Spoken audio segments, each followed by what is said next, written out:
Hello everyone, my name is AJ, and I haven't come up with a good intro yet. Today, I'll be redesigning Cross and Swap Sands for my animated Undertale fan series, Otherverse.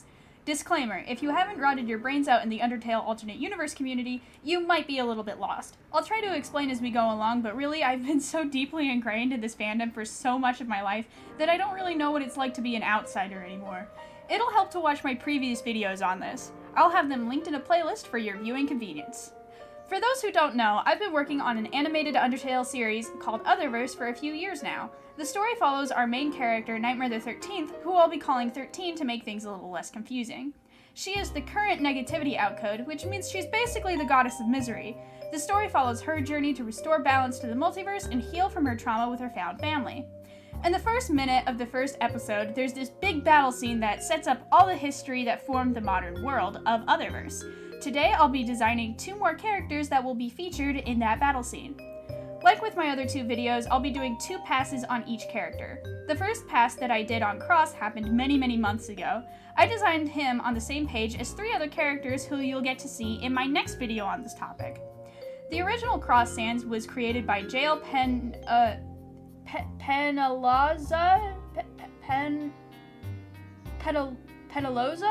Here on YouTube. I'll put it on screen.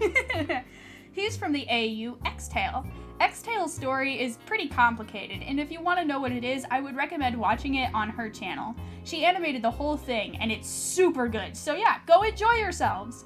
If you're still here, fantastic! Here's the lore for my version.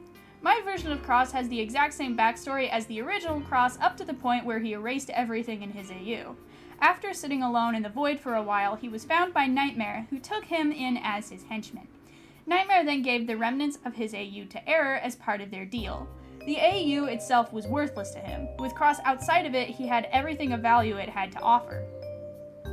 This doesn't mean that Nightmare sees Cross as irreplaceable. Though Cross Sands are more rare than his preferred types of employees, they're still pretty expendable. You can always just get a new Cross if this one ever rebels against him or stops being productive.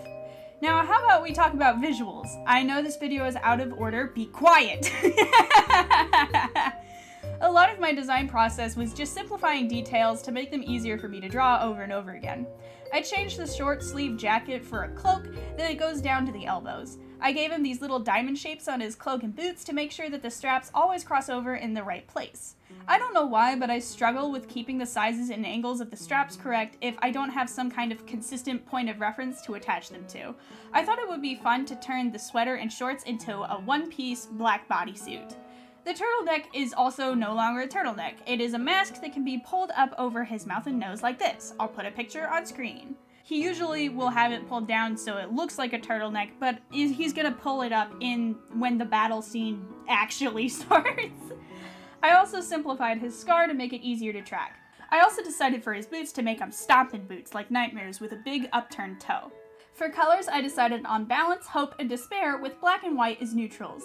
Now, I initially picked these colors cause vibes, but in the second pass I put some actual thought behind it. The balance is important to Cross. It's not something he's conscious of, but it does determine who he aligns himself with. Cross will always defect to the losing side of the balance at the last minute, and every story Cross is a part of, he is always the underdog. He always initially aligns himself with the big bad guy, but he always realizes the error of his ways last minute and fights with everything he has to reverse his mistakes and come out on top. Cross will behave this way in every story he's in, regardless of scale or stakes. That's what makes Cross Sands different from any other type of Sands. That fear of change, but also that indomitable spirit. It's a part of his code. Something I did to make his fluff easier to track was to break it up into 4 different sections. Kind of like 4 different cotton balls glued together. That way, when I'm going into the actual animation, I can animate the shape of his fluff like that, and then add in all the details of it in the cleanup stage. I also changed the design of his sword kind of a lot. When I was a kid, Cross's main weapon was this big, huge kitchen knife. I know he's got these cool anime twin blades now, but I'm going to ignore that. I'm basing this series off of what I remember from being a kid, and I remember big knife. You know what else is pretty similar to a big kitchen knife? Claymore! You know what my favorite weapon is? Claymore! So I gave him a claymore. I love drawing objects. Something that really helped me to learn to love drawing objects was a piece of advice that I'm pretty sure I got from Lavender Town. Design an object like you're designing a character. The same principles of character design apply to objects. You can give your object a lot of personality when you design it as an extension of your character instead of just something that they use. So I gave Cross's claymore the same diamond shapes that I sprinkled around him, and lots of subtle X shapes where the lines cross over each other. Since Cross's outfit ended up having a lot more dark tones in it, I thought it would be best to make Cross's claymore be mostly light tones, with special emphasis on his bone tone so that all of the colors are closer to equal with each other. Normally you don't want to have equal amounts of each color, but since a desire for balance combined with an all or nothing mentality is such a huge part of his character, I thought it would really work here.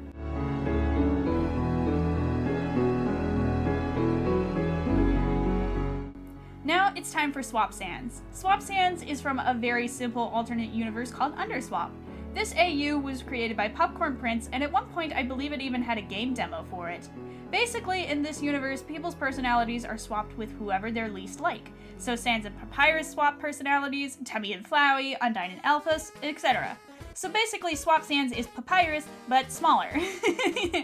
I was not very happy with my first pass on Blue's design. Even when I first made it months ago, there was just something about it that I never really liked. I tried to give him a wider body type for some extra diversity, but I just didn't vibe with it. It also just didn't fit in with the magical girl aesthetic of his two teammates, so it's time for that to change in the second pass.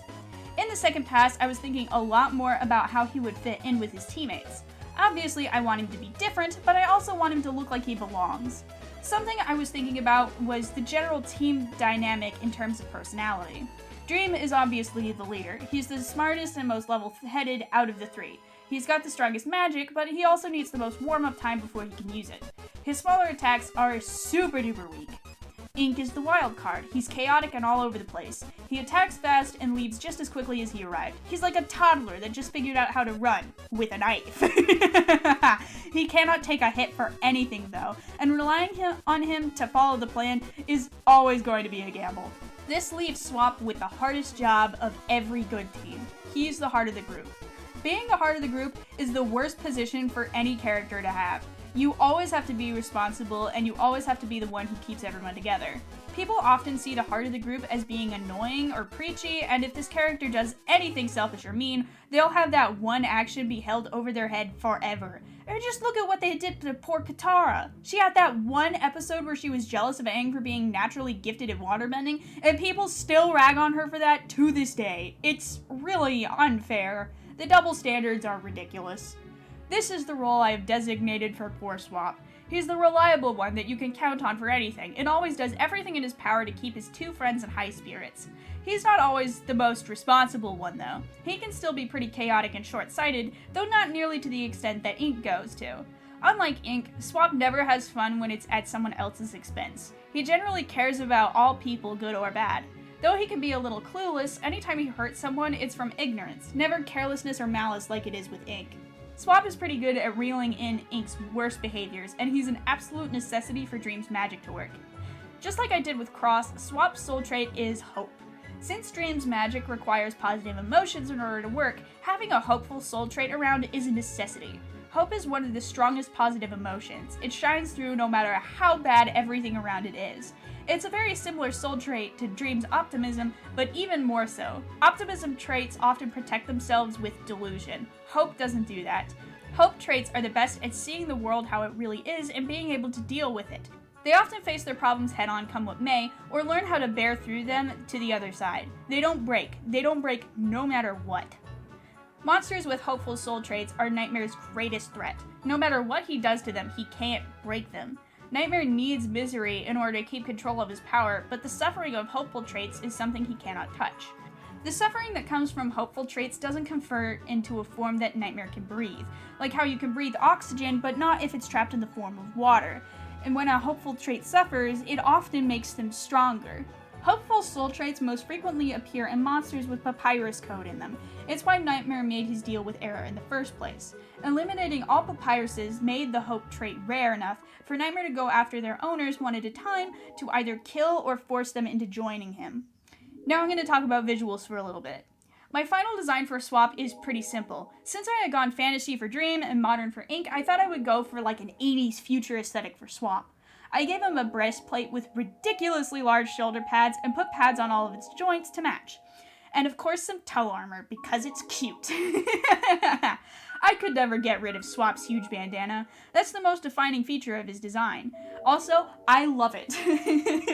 Swap having a bandana is what, no joke, led me to wearing a bandana for all of high school. I don't do that anymore because it's hot, but I did wear a bandana for a long time.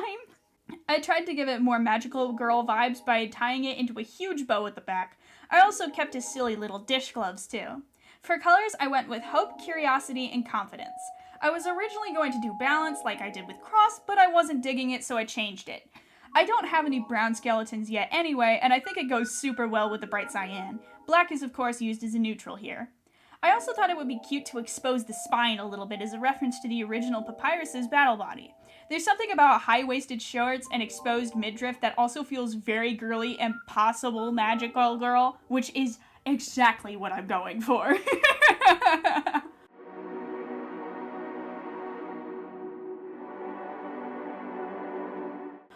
Well, I think that's all I have for today. Thank you everyone so much for watching, and a special thank you to my patrons, J-Draws and Mercer Scott Holt. You're the absolute greatest. You two make these videos possible.